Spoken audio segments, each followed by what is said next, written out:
Neste quarto e penúltimo dia, então, nós vamos continuar o que nós estávamos fazendo ontem e vamos adicionar as features baseadas em Nearest Neighbors aqui no nosso modelo. Então, carregando tudo aqui no nosso LightGBM2, e como é que a gente faz para adicionar isso? Ontem, no fim do vídeo, nós importamos o K-Neighbors Classifier, que é o modelo de Machine Learning, modelo no Scikit-learn, que vai fazer esse cálculo para a gente do K-Nearest Neighbors. E eu vou tentar algo muito simples aqui, que é basicamente, antes de rodar o meu LightGBM, eu vou treinar esse modelo de K-Nearest Neighbors no Xtreino e vou colocar a previsão dele no Xval. Vamos ver como é que a gente faz isso então. Deixa eu colocar aqui KNN igual a K-Neighbors Classifier. E vamos ver, deixa eu ver qual que era o número de neighbors que eles usaram na solução do primeiro lugar da Autogroup. Vamos lá, então aqui KNN on features x mais int x igual a 0, KNN on row with two neighbors. Então eu vou tentar reproduzir nesse momento essas features aqui no melhor que eu possa. Então com 2, 4, 8, 16, 32, 64 vizinhos. Vamos lá então. Então o primeiro é nNeighbors, se eu não me engano é nNeighbors aqui o argumento que a gente precisa colocar. A distância eu não vou mexer em nada, então tá. knn.fit. E se você já viu lá no curso ou em algum lugar eu falando sobre stacking, você vai ver que eu falo pra gente fazer um pouco diferente, fora desse loop e tudo mais.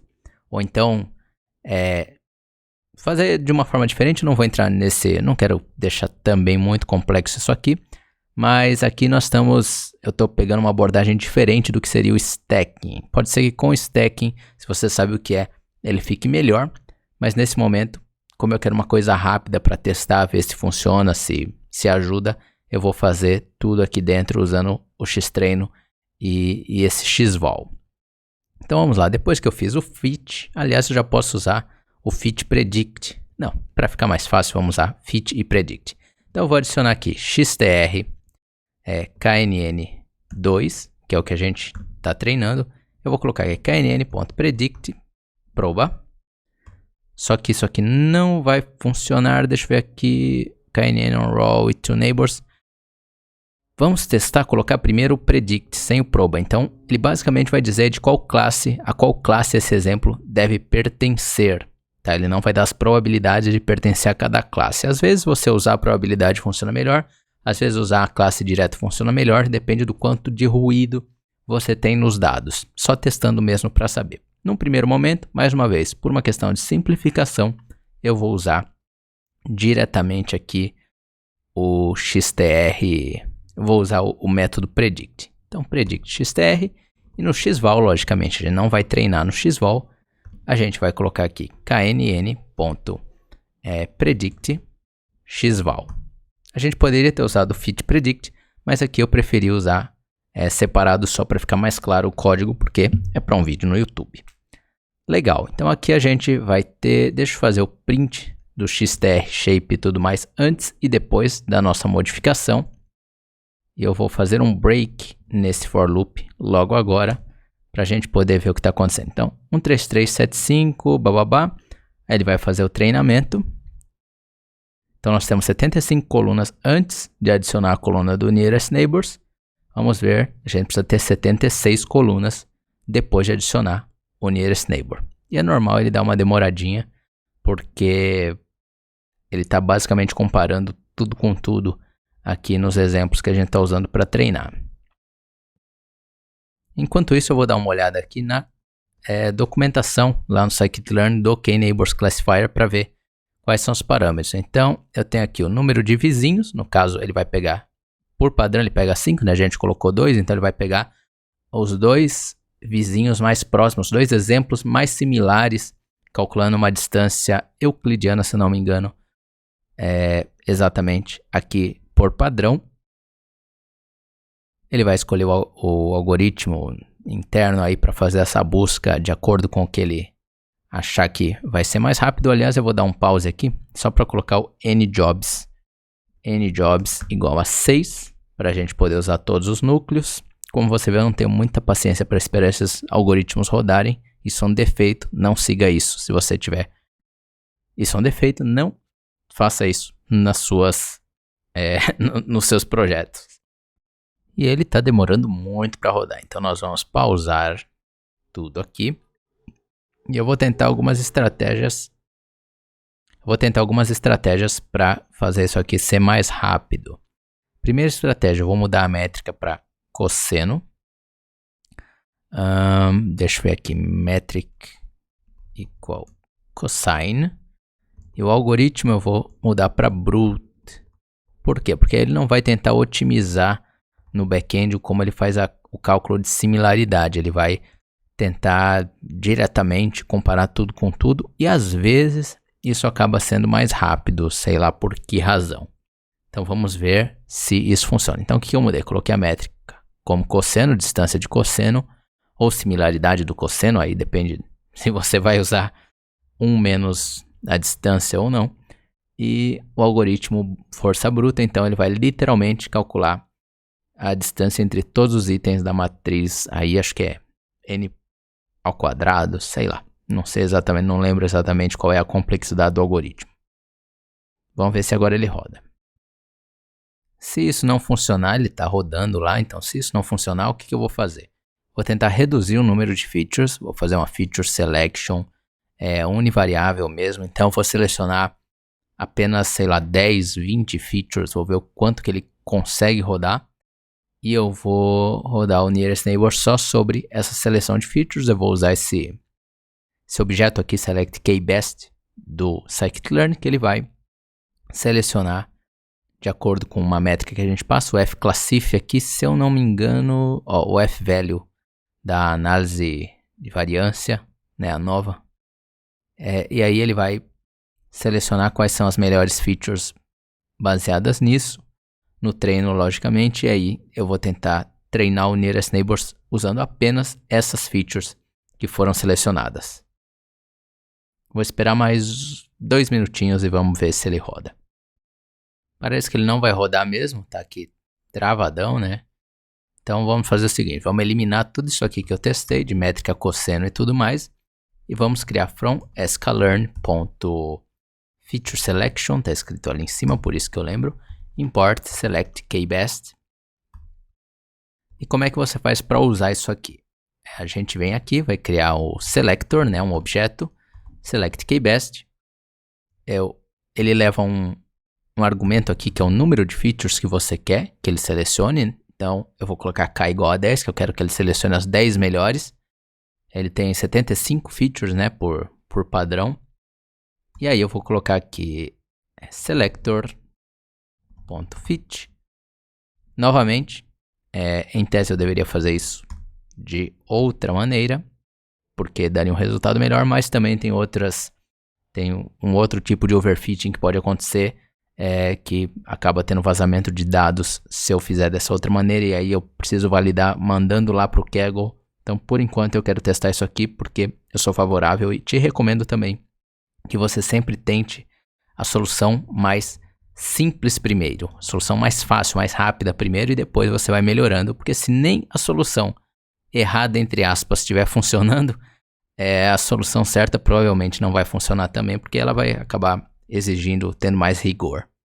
Então vamos lá, aqui selector.transform, acho que é o jeito certo de chamar isso aqui, vamos ver, transform, exatamente. Então no primeiro passo, no fit, ele vai selecionar de acordo com a nova, ele vai selecionar quais são as melhores features para a gente usar para prever, e na transformação ele vai criar um data frame para a gente, uma array do NumPy, aí depende do que você passar para ele vai criar só com essas features que foram selecionadas. E você preste bem atenção no seguinte, o split vem antes de tudo, então eu só estou fazendo essa seleção com os dados de treino, porque em tese, os dados de validação a gente ainda não tem, né? Na vida real, na prática, no Kaggle, por exemplo, a gente não tem os dados de validação, o Y dos dados de validação, então não dá para a gente usar. Então por isso que eu estou fazendo xtr selected, xval selected, igual a selector.transform também, só que agora o xval. E aí eu vou ter que mudar aqui para xtr selected, e aqui vamos ver no predict, eu também vou ter que mudar para selected. E eu vou mudar também os nossos shapes aqui, o nosso print dos tamanhos desses data frames. Vamos ver se agora vai. Em tese agora vai mais rápido, porque em vez de 75 colunas, ele tem uma matriz com 10 colunas. E em tese ele tem que ir mais rápido, tem que achar mais rápido a solução. Vamos esperar 2 minutinhos e vamos ver. Mas essa é a ideia desse vídeo, mais, vamos dizer assim, em tempo real. Que você veja realmente as dificuldades, que são normais nessa hora. Você tem uma ideia e não dá certo e assim vai. Então, média da loss, né, logicamente, porque eu fiz um break aqui. E ele não está adicionando as features que eu quero. Olha só, o XTR Selected continua. Por que ele não está fazendo isso? Porque eu esqueci de mudar aqui para XTR Selected, XVal Selected. Então vamos rodar novamente. Agora ele está rodando rápido. E dependendo do resultado, eu vou aumentar aquele K. Eu vou aumentar para 20, para 30, tudo mais, para ver se eu consigo um resultado melhor. E que seja rápido também, né? Que não fique aquela lerdeza para rodar. Input Index Error. Então, ele não tá... Ah, tá. O que é esse erro aqui? Provavelmente ele retornou para mim o XTR Selected. Ele está retornando uma array do NumPy e eu tô tratando como se fosse um data frame do Pandas. Então, ó, se a gente olhar o XTR, ele é um data frame. Se a gente olhar o XTR Selected, ele é uma array do NumPy. Então, eu não vou poder fazer esse tipo de mudança, vamos dizer assim, de adição de coluna, né? Então, que eu saiba, se eu fizer XTR, selecionando todas as linhas e np.newAxis, deixa eu ver aqui, only integers, NumPy newAxis, deixa eu ver a documentação dessa função para ter certeza. É só usar np.newAxis sem chamar a função, inclusive. Olha só que coisa interessante. Então, tira os parênteses aqui. NumPy newAxis, vou até dar um zoom maior. E vamos ver se ele funciona. Em tese, ele vai adicionar uma coluna à nossa array do NumPy, né? Estou selecionando todas as linhas aqui. Ele adiciona uma coluna. Vamos ver se agora funciona. Could not broadcast, input array from shape. Ele está me dizendo aqui que ele, na verdade, em vez de eu criar uma nova coluna, eu acabei criando um novo eixo. Claro, new axis, axis é eixo em inglês, então eu realmente fiz coisa errada. Deixa eu ver para criar uma nova coluna como é que eu faço.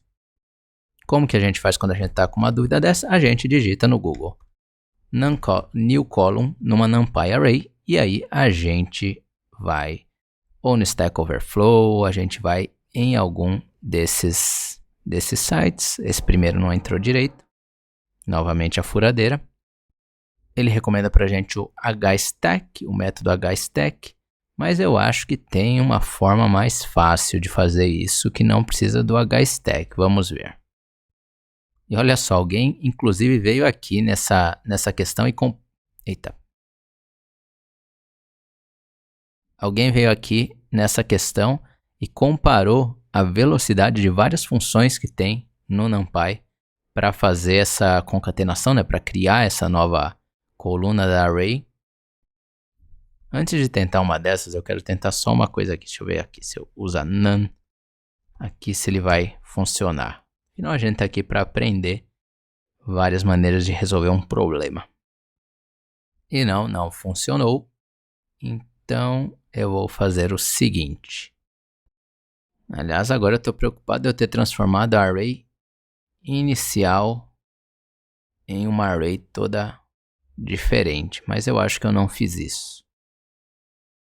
Bom, vamos então usar o que eles estão sugerindo aqui, que é o NumPy stack, né, vstack e tudo mais. Eu vou usar o NumPy hstack, que basicamente ele vai pegar uma array e vai adicionar a outra array como coluna, né? Ele vai juntar linha a linha, vamos dizer assim, as arrays que a gente passar. Então a gente pega hstack, que é horizontal stack, passa como uma lista aqui o XTR selected e o knn.predict. Ele vai olhar as nossas dimensões e vai acertar tudo. E daqui a pouco eu mostro para você as shapes aqui para você ter uma ideia do que está acontecendo se estiver um pouco confuso. Então, axis igual a 1 não precisa, acho, no hstack. Deixa eu ver aqui, fazer a mesma coisa pro xval.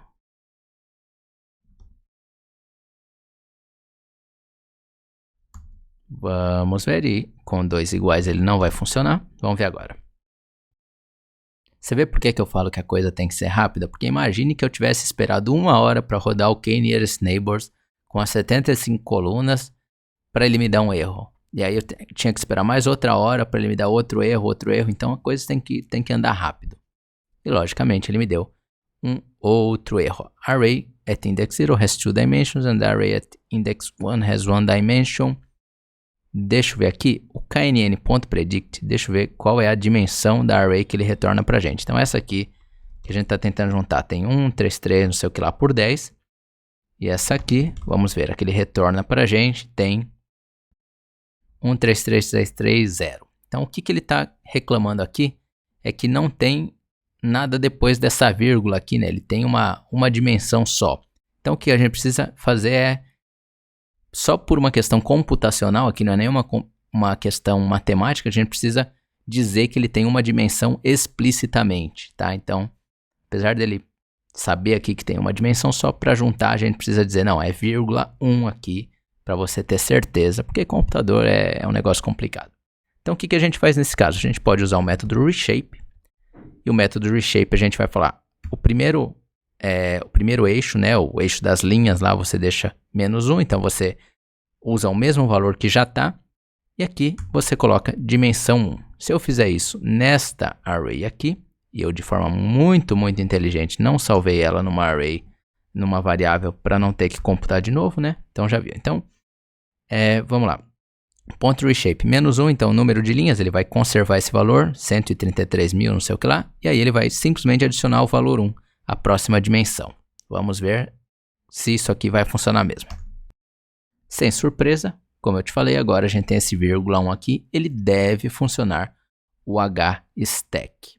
Vamos então fazer o reshape nessas duas variáveis, esses dois objetos, né, que a gente tem, e vamos ver se agora funciona.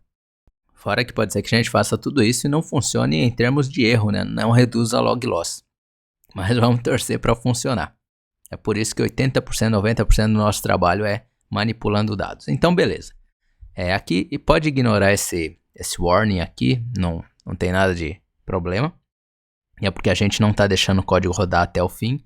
Mas como você viu, agora ele tem 11 colunas porque ele adicionou a coluna do knn na nossa arrayzinha aqui do xtr select. Então, você vê, ele tem todas as colunas que ele tinha antes. E aqui, essa última coluna é a classe que ele está prevendo para esse exemplo através do nearest neighbors. Legal. E pensando bem, na verdade, ele não necessariamente vai overfitar isso aqui, mesmo estando tudo num loop só, para quem já é mais avançado e estiver pensando nisso, porque o nearest neighbors, na verdade, ele não treina muito o modelo, né? Na verdade, é o LightGBM que pode overfitar aqui, mas eu vou tentar me segurar para não entrar nessa parte mais avançada. Vamos tentar rodar tudo, então. Se você se lembra, nossa log loss estava em 1.7531, com essa configuração aqui de hiperparâmetros. Vamos ver agora se com os vizinhos mais próximos, né, com a previsão de classe baseada nos dois vizinhos mais próximos, a gente consegue melhorar essa log loss. E olha, fold 0, 17538, eu não lembro por fold como é que era, mas o 17531 é a média da loss. E você pode ver que você não vai ver porque eu cortei, né? Mas assim, tá demorando bem mais agora para gerar essa solução. Bem mais que eu digo, umas 2 vezes, talvez, o tempo que estava antes. E veja só, média da loss, 1.7531. Que beleza. Sabe por quê? Porque, claro, eu esqueci de colocar aqui que é o xtr selected que ele tem que usar. Na verdade, não. Na verdade, eu não tinha que ter feito o hsec com xtr selected, porque eu ainda quero treinar o segundo modelo sobre todas as colunas. Então, o que a gente vai fazer aqui? A gente vai pegar o xtr e o xval e a gente vai juntar a coluna gerada pelo knn no xtr original e no xval original, porque eu não tenho essa limitação de não poder treinar nas 75 colunas usando LightGBM. Ele é relativamente rápido. Então aqui ele estava treinando o LightGBM sobre os originais. Só que agora o que eu quero, na verdade, não é usar apenas as 10 colunas mais importantes para o LightGBM. Para o LightGBM eu quero usar todas, mas para rodar mais rápido, K-Nearest Neighbors, que eu usei essas colunas as mais importantes, tá? Então não é porque você faz uma seleção de features para um passo que você precisa fazer para o outro também. Vamos rodar de novo. E só para deixar claro, ele deu o mesmo resultado porque eu não tinha mudado nada no XTR e no XVal. Claro, a gente poderia rodar com XTR Selected e XVal Selected, mas em tese a gente vai perder poder preditivo, pelo menos nesse momento que a gente ainda não fez nenhuma seleção de features do LightGBM. A chance maior era de ficar pior, porque a gente vai ter, se tem 75, a gente vai ter aí menos de 30% das features que a gente tinha originalmente. E depois eu vou te mostrar que o XTR acaba ficando com 76 features também, que eu acabei não mostrando aqui. E aqui a gente já pode ver, a log loss do primeiro fold já está muito acima do que era antes, que era 1.75 qualquer coisa, 1.754 alguma coisa, você pode voltar aí no vídeo e ver. Então eu já sei que deu errado. Já sei que isso aqui não vai funcionar, vai overfitar, vai ficar feio pra caramba. O que eu vou fazer, ó, 2.33 e tal. Eu vou dar um stop aqui e eu vou testar o seguinte, testar com Select K-Best igual a 20. Vamos ver, eu acho que não vai demorar muito mais para rodar. E vamos ver se a gente consegue pelo menos chegar perto do que já estava, né? Porque adicionando essa feature ficou pior. Então aí fica ruim. Se a gente estivesse montando um ensemble, um conjunto de modelos gigante, tal, valeria a pena usar esse modelo mesmo ruim para fazer uma combinação diferente, né? Porque ele está achando uma solução diferente de um modelo sem esse KNN. Mas novamente eu vou me segurar para não entrar numa coisa muito avançada aqui. Mais detalhes sobre isso, se você quiser, antes de... mais detalhes sobre isso, tem lá no meu curso, uma parte enorme sobre ensembles, onde eu explico tudo isso. E o meu tempo aqui hoje acabou, como você vê, ele ainda não rodou o Nearest Neighbors com as 20 colunas, então eu vou dar um stop. Mas deu pra gente ver aqui uma maneira de tentar testar uma solução que esteja demorando muito para rodar. E você também viu como é que eu fiz a implementação dessas features de K-Nearest Neighbors. Uma coisa muito importante nesse desafio que eu quero mostrar, e por isso que eu limitei ele por tempo, é que fazendo um pouquinho todo dia você consegue aprender muito. Então você vê, nesses 4 dias a gente já aprendeu um monte de coisa nova, né? Já está testando um monte de coisa nova. Esses dados são até grandes, então eles acabam sendo um pouco mais lentos para rodar. Mas olha quanta coisa a gente já testou. Então amanhã eu solto o próximo vídeo. Eu faço, aliás, né? E solto o próximo vídeo onde eu vou ter alguma outra ideia aqui do próximo passo a tomar para tentar ter uma solução melhor do que essa que a gente tem. Talvez seja fazer uma Bayesian Optimization, mas eu acho que não. Eu acho que eu vou tentar fazer alguma coisa com relação às features que não seja tão computacionalmente intensiva quanto rodar um K-Nearest Neighbors. Mas é isso aí, muito obrigado por assistir. Deixe seu like, se inscreva no canal se você está gostando e ative o sininho. Até amanhã.